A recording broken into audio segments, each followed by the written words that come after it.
Thank you, everyone. The further I'm here, the further I hear about people I should thank, and it's true, I will not have all the names right, so I just would like to thank you all very much for the organization of this day and for having me here. Thank you. I had a PowerPoint I wanted to show you. Unfortunately, it's not working now, so I will rather try to describe a bit what I wanted you to have a look at. So my short presentation is about Western and Eastern perspectives and the consequences of the Arab Spring on how we perceive one another. And I took the cases of France and UK and the UAE and Kuwait. It's interesting if we have a look at a map. We don't now, but be sure home you can have a look at a map and see that UK and France are actually geographically speaking. Behind you. Yeah, thank you. So France and UK are obviously at the very west of what we call the Western world, and we can't see it here, but Kuwait, which is rather here, and the UAE rather there, are at the very east of the Arab world. So, typically, it's very interesting to have the idea, okay, do they represent extremes also, politically speaking? Because a lot of scholarship has said that, you know, Eastern systems used to be that, and Western systems used to be that. So does geographical location implies, you know, political realities?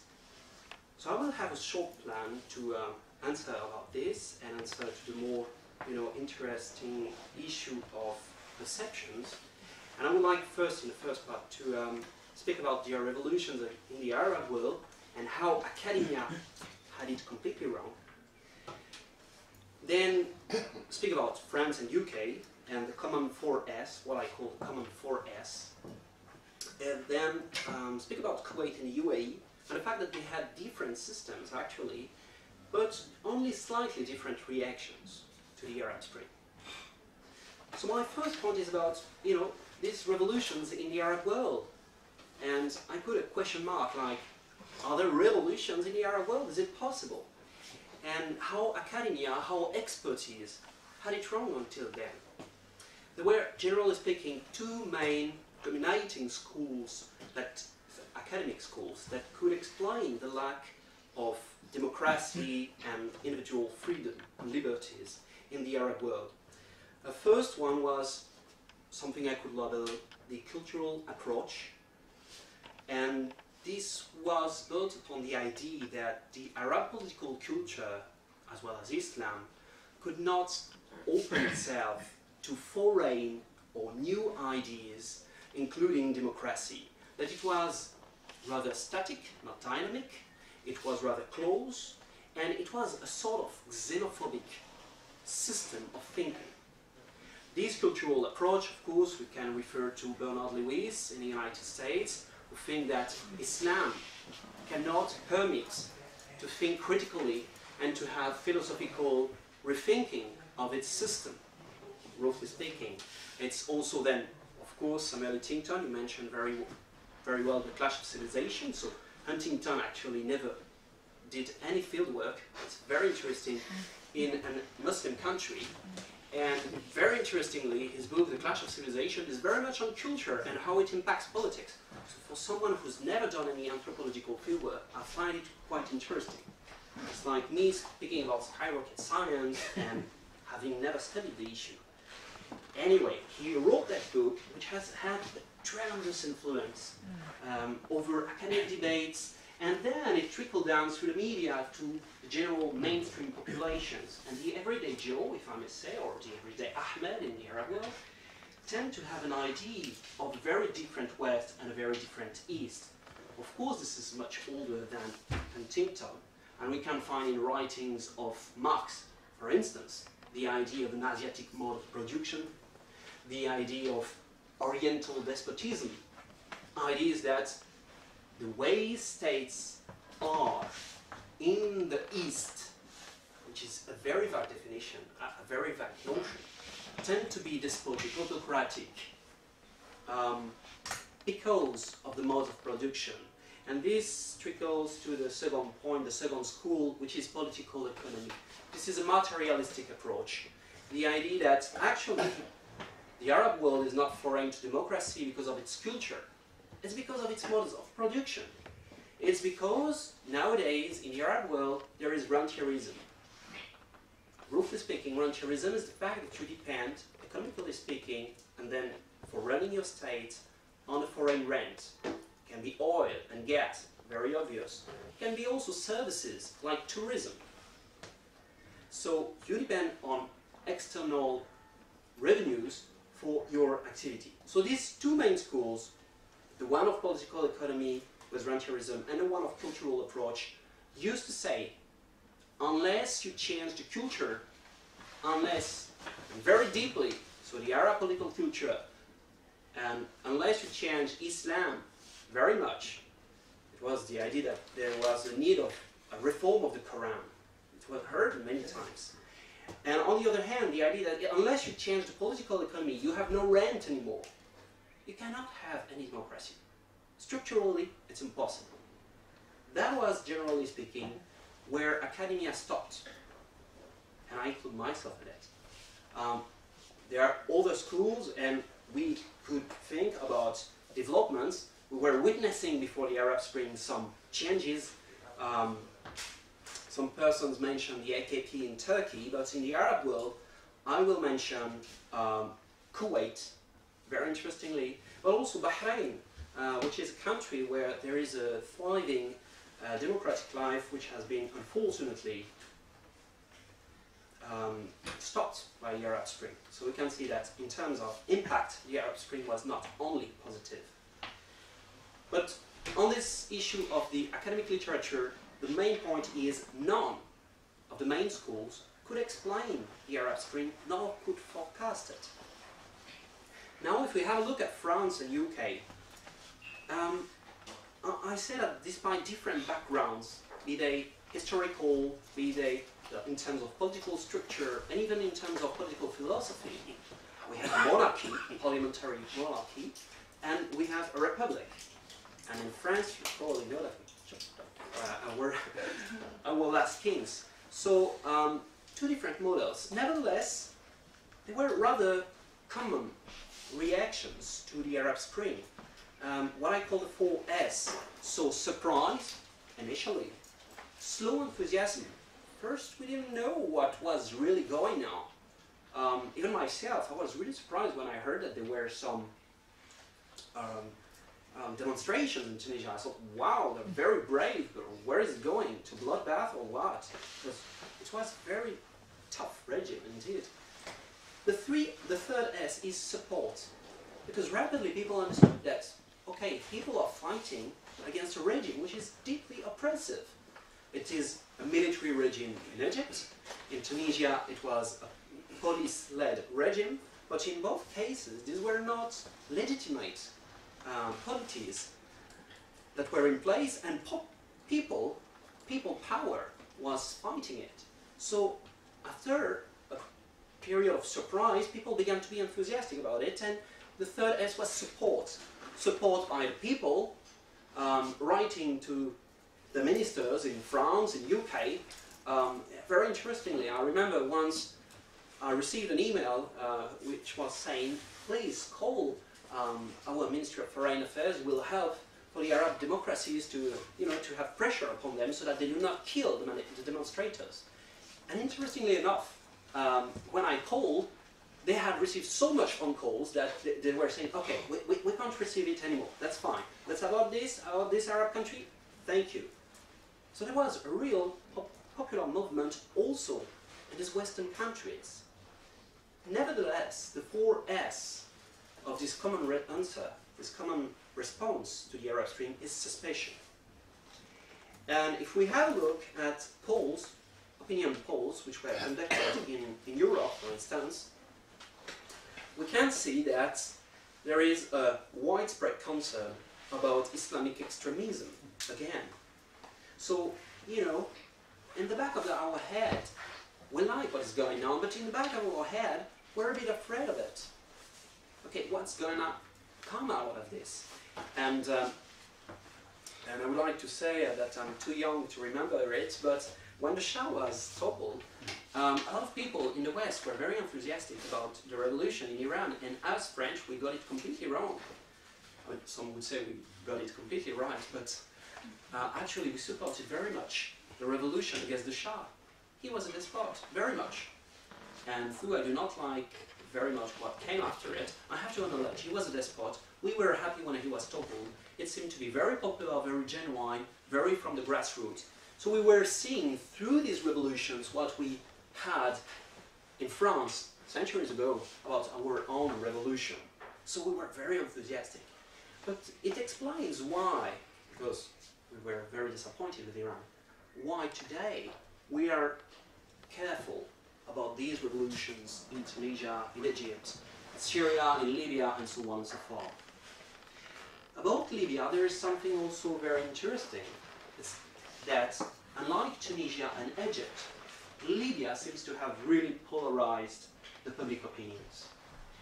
Everyone, at the end of the day, tended to be pro-people in the case of the revolutions of Tunisia and Egypt, meaning pro-demonstrators. In the case of Libya, the opinion was much split into two groups. One thinking, yeah, this is once again, a revolution of the people. On the other hand, persons tended to think, well, this war is a war for oil, and this is not a war by the people, it's a war by NATO. So there were these discussions, and it will have an impact on how we perceive the whole Arab Spring process. Is it an artificial process? Was the CIA behind the scenes? These theories are emerging, unfortunately. Now about Kuwait and the UAE. What I would like to say is that, contrary to what we may think about the Arabian Peninsula, all the systems are not the same at all. And I decided purposefully to take, on the one hand, Kuwait, which actually is a parliamentary democracy, a parliamentary monarchy, but which tends to go towards democracy, and on the other hand, the UAE, the United Arab Emirates, which is a federation of rentier, so again, surviving on oil exports, and tribal system. In the case of the Kuwait, of the state of Kuwait, there is a parliamentary tradition. There is a tradition of contesting what the government is currently doing. And when we saw that in another fellow Arab country there were revolutions and people contesting, the state, the government, which furthermore was not efficient, people are poor in Tunisia, people are utterly poor in Egypt, there was direct support, and there were demonstrations in Kuwait as well. Some for support for the Tunisians and Egyptians, but some against their governments, because they wanted more of this, more of that. You just need to spend a few weeks in Kuwait to find out that over there, demonstrations are a national sport.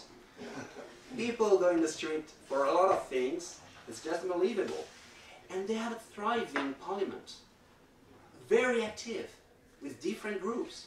So that's something very different from the case of the United Arab Emirates again, where actually the oil redistribution by the rentier state creates incentives for people to stay quiet.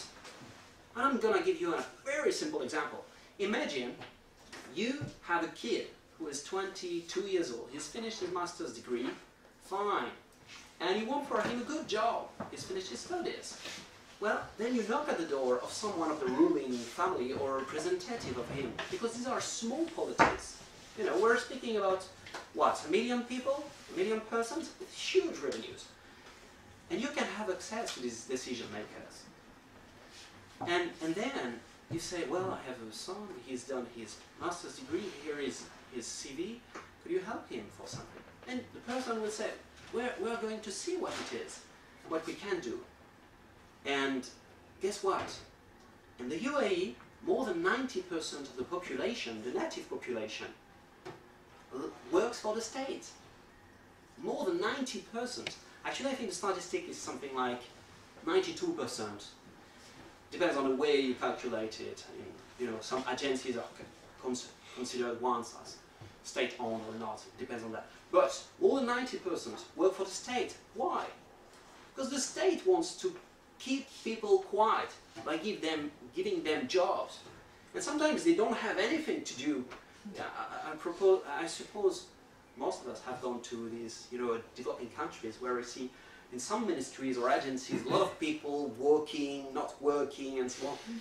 It's even worse out there, I tend to say, because I've gone to quite a lot of Arab countries, that when you have a person who is paid to make tea, you probably have 3 others paid to drink it. And that's very much what happens in the UAE. But it is so efficient as a way to create a disincentive. Does that exist? You got a point. A counter-incentive. That's so efficient to create a counter-incentive to sort of demobilize people, to sort of make them love the government because they care about them, they take care of them.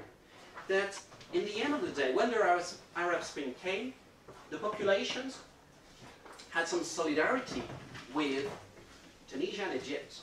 Very much. You can have a look at the newspapers, you can have a look, there are very few polls, I'm afraid, but people used to be with great sympathy supporting the Arab Spring. But, contrary to Kuwait, no demonstration, and the few young guys who tried to make some had to face a crackdown by the regime.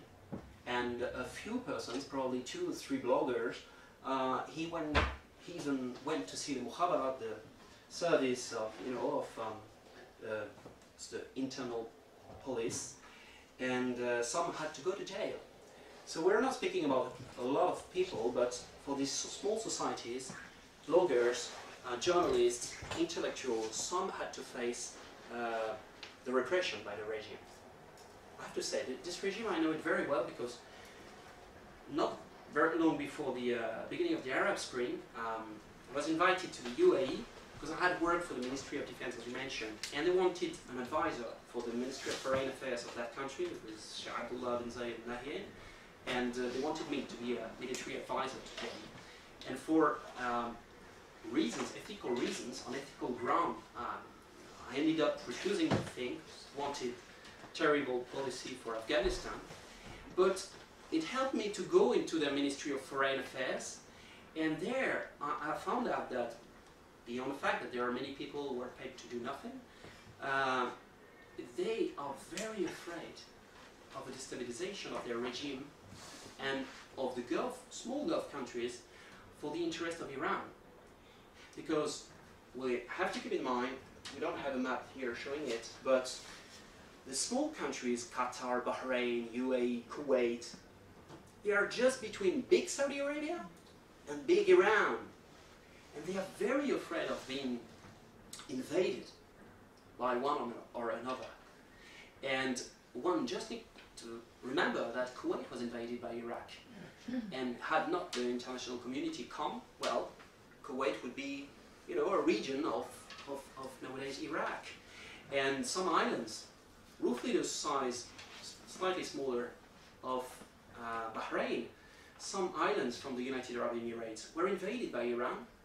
There was no international community, and they are still part of Iran today.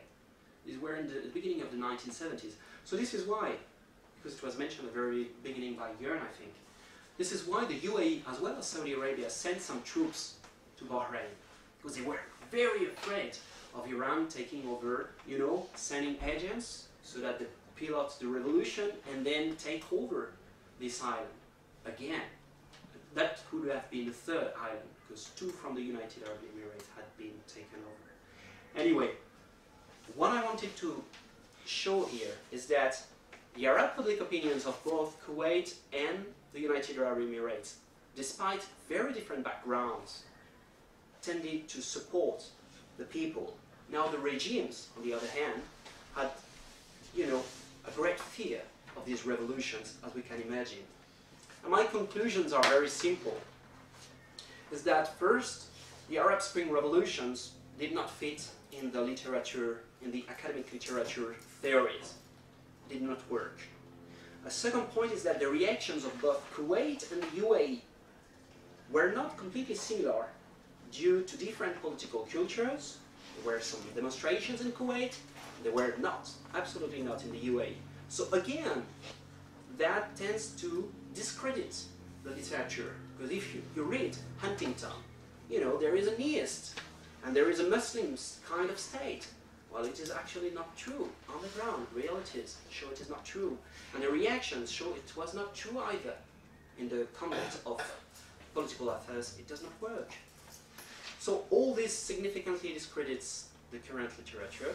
But the good news is, beyond the fact that there are some emerging democracies, the good news is that there is plenty of room for new scholarship.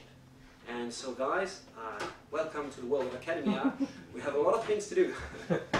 Thank you.